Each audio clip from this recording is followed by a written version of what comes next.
Letter 30. The Sylph and the Magician. If your eyes could pierce the veil of matter, and you could see what goes on in the tenuous world around and above that city of Paris, you would gasp with wonder. I have spent much time in Paris lately. Shall I tell you some of the strange things I have seen? In a street on the left bank of the river, called the Rue de Vaugirard, there lives a man of middle age and sedentary habits who is a sort of magician. He is constantly attended and served by one of the elemental spirits known as Sylphs. This Sylph he calls Marilyn. I do not know from what language he got the name, for he seems to speak several, and to know Hebrew. I have seen this Marilyn coming and going to and from his apartment. No, it would not be right for me to tell you where it is. The man could be identified, though the Sylph would elude the census taker. Marilyn does not make his bed or cook his broth, for which humble service he has a charwoman, but the Sylph runs errands and discovers things for him. He is a collector of old books and manuscripts, and many of his treasures have been located by Marilyn in the stalls which lie along the banks of the Seine, and also in more pretentious bookshops. This man is not a devil worshipper. He is only a harmless enthusiast, fond of occult things, and striving to pierce the veil which shuts the elemental world from his eyes. A little less brandy and wine, and he might be able to see clearly, for he is a true student. But he is fond of the flesh, and it preys upon the spirit. One day I encountered Marilyn going upon one of his errands, and I introduced myself by signaling with my hands and calling my name. This attracted the attention of the sprite, who came and stood beside me. "Where are you going?" I asked, and she nodded towards the other side of the river. The thought came to me that perhaps I ought not to question this servant of the good magician as to her master's business, so I hesitated. She also hesitated.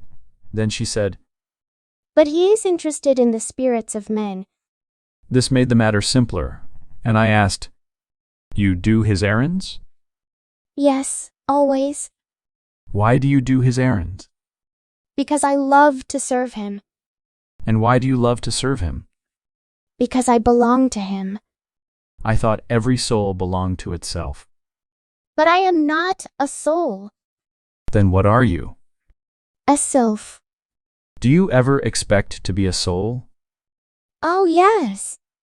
He has promised that I shall be if I serve him faithfully." But how can he make you to be a soul? "I don't know, but he will." How do you know that he will? "Because I trust him." What makes you trust him? "Because he trusts me." And you always tell him the truth? "Always." Who taught you what truth is? "He did."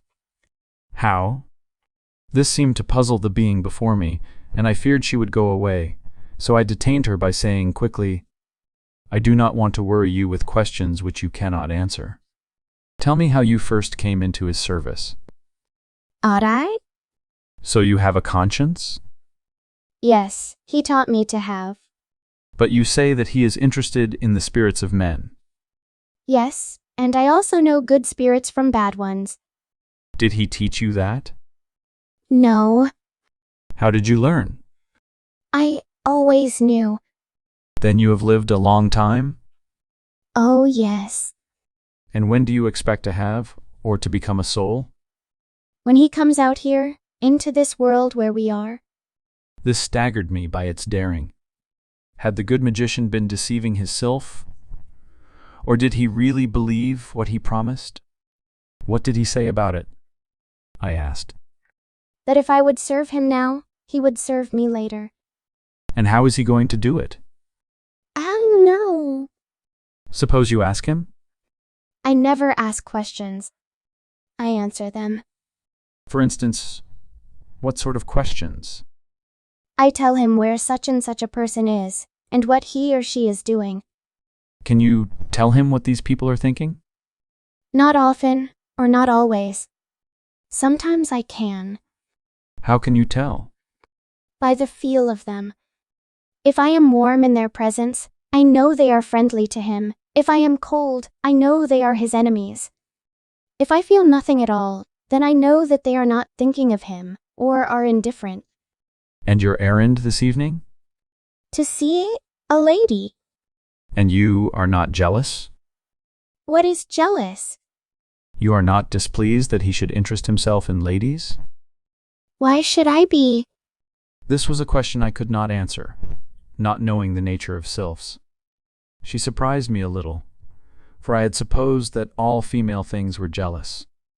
But, fearing again that she might leave me, I hurried to question her further. How did you make his acquaintance? I asked.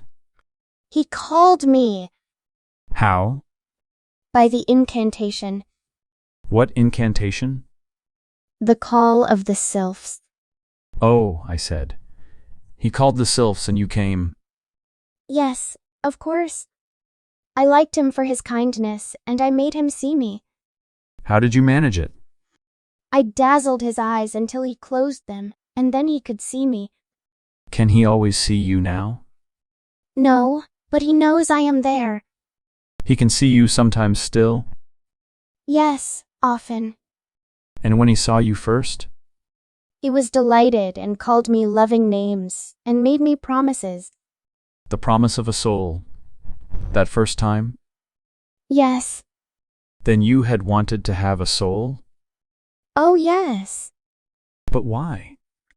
Many of us want to be men. We love men, that is, most of us do. Why do you love men? It is our nature. But not the nature of all of you? There are malignant spirits of the air. And what will you do when you have a soul? I will take a body and live on earth. And leave your friend whom you now serve? Oh, no! It is to be with him that I specially want a body. Then will he come back to the earth with you? He says so. This again staggered me. I was becoming interested in this magician. He had a daring imagination. Could a spirit of the air develop into a human soul? I asked myself.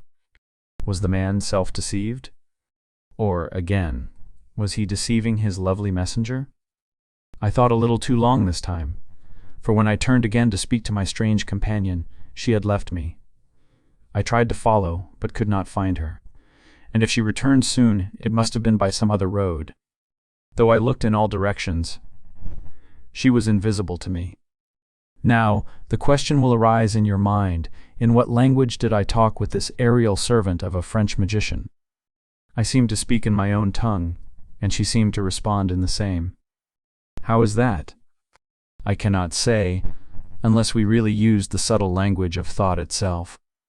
You may often, on meeting with a person whose language you do not speak, feel an interchange of ideas, by the look of the eyes, by the expression of the face, by gestures. Now imagine that intensified 100-fold. Might it not extend to the simple questions and answers which I exchanged with the sylph? I do not say that it would, but I think it might, for, as I said before, I seemed to speak and she seemed to reply in my own language. What strange experiences one has out here. I rather dread to go back into the world, where it will be so dull for me for a long time. Can I exchange this freedom and vivid life for a long period of somnolence? Afterwards to suck a bottle and learn the multiplication table and Greek and Latin verbs? I suppose I must, but not yet. Good night. Letter 31. A Problem in Celestial Mathematics. By the vividness with which you feel my presence at times, you can judge of the intensity of the life that I am living. I am no pallid spook, dripping with grave dew. I am real, and quite as wholesome, or so it seems to me, as when I walked the earth in a more or less unhealthy body. The ghastly specters, when they return, do not talk as I talk. Ask those who have seen and heard them. It is well that you have kept yourself comparatively free of communications from the other world. It would have been amazing had you been afraid of me. But there are those who would be, if they should sense my presence as you sense it. One night, I knocked at the door of a friend's chamber, half expecting a welcome. He jumped out of bed in alarm, then jumped back again, and pulled the blanket over his head. He was really afraid that it might be I. So, as I did not wish to be responsible for a case of heart failure, or for a shock of hair which, like that in the old song, turned white in a single night, I went quietly away. Doubtless he persuaded himself next day that there were mice in the wainscoting. Had you been afraid of me, though? I should have been ashamed of you, for you know better. Most persons do not. It is a real pleasure for me to come back and talk with you sometimes. There are no friends like the old friends, and the society of sylphs and spirits would never quite satisfy me if all those whom I had known and loved should turn their backs on me. Speaking of sylphs, I met the teacher last night and asked him if that French magician I told you about could really make good his promise to his aerial companion and help her to acquire the kind of soul essential to incarnation on earth, as a woman. His answer was, no. Of course I asked him why, and he answered that the elemental creatures, or units of force inhabiting the elements, as we use that term, could not, during this life cycle, step out of their element into the human. Can they ever do so? I asked. I do not know, He replied. but I believe that all the less evolved units around the Earth are working in the direction of man, that the human is a stage of development which they will all reach someday, but not in this life cycle. I asked the teacher if he knew the magician in question, and he answered that he had known him for 1,000 years, that long ago. In a former life, the Paris magician had placed his feet upon the path which leads to power, but that he had been sidetracked by the desire for selfish pleasures, and that he might wander a long time before he found his way back to real and philosophical truth. Is he to be blamed or pitied? I asked. Pity cuts no figure in the problem. The teacher replied. A man seeks what he desires. After the teacher went away, I began asking myself questions. What was I seeking? And what did I desire? The answer came quickly. Knowledge. A year ago, I might have answered power, but knowledge is the forerunner of power. If I get true knowledge, I shall have power enough. It is because I want to give to you, and possibly to others, a few scraps of knowledge which might be inaccessible to you by any other means, that I am coming back, and coming back, and coming back, time after time, to talk with you. The greatest bit of knowledge that I have to offer you is this, that by the exercise of will, a man can retain his objective consciousness after death. Many persons out here sink into a sort of subjective bliss, which makes them indifferent as to what is going on upon the earth, or in the heavens. I could do so myself, easily. As I believe I have said before, while man on earth has both subjective and objective consciousness, but functions mostly in the objective, out here he has still subjective and objective consciousness, but the tendency is towards the subjective. At almost any time, on composing yourself and looking in, you can fall into a state of subjective bliss, which is similar to that enjoyed by souls on this side of the dividing line called death. In fact, it is by such subconscious experience that man has learned nearly all he knows regarding the etheric world. When the storms and passions or the body are stilled, man can catch a glimpse of his own interior life, and that interior life is the life of this fourth-dimensional plane. Please do not accuse me of contradicting myself or of being obscure. I have said that the objective consciousness is as possible with us as the subjective is with you, but that the tendency is merely the other way. You may remember a pair of lovers about whom I wrote you a few weeks ago. He had been out here some time, and had waited for her, and helped her over the uncertain marshlands, which lie between the two states of existence. I saw these lovers again the other day, but they were not at all excited by my appearance. On the contrary, I fancy that I put them out somewhat by awakening them, by calling them back from the state of subjective bliss into which they have sunk since being together at last. While he waited for her all those years, he kept himself awake by expectation. While still on earth, she was always thinking of him out here, and so the polarity was sustained. Now they have each other. They are in the little home which he built for her with so much pleasure out of the tenuous materials of this tenuous world. They see each other's faces whether they look out or in. They are content. They have nothing more to attain, or so they tell each other, and they consequently sink back into the arms of subjective bliss. Now this state of bliss, of rumination, they have a right to enjoy. No one can take it from them. They have earned it by activity in the world and elsewhere. It is theirs by rhythmic justice. They will enjoy it, I fancy, for a long time, living over the past experiences which they have had together and apart. Then someday one or the other of them will become surfeited with too much sweetness. The muscles of his or her soul will stretch for want of exercise. He or she will give a spiritual yawn, and by the law of reaction pass out, not to return.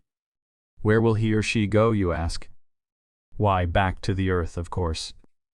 Let us imagine him or her awaking from that subjective state of bliss which is known to them as attainment, and going for a short promenade in blessed and wholesome solitude.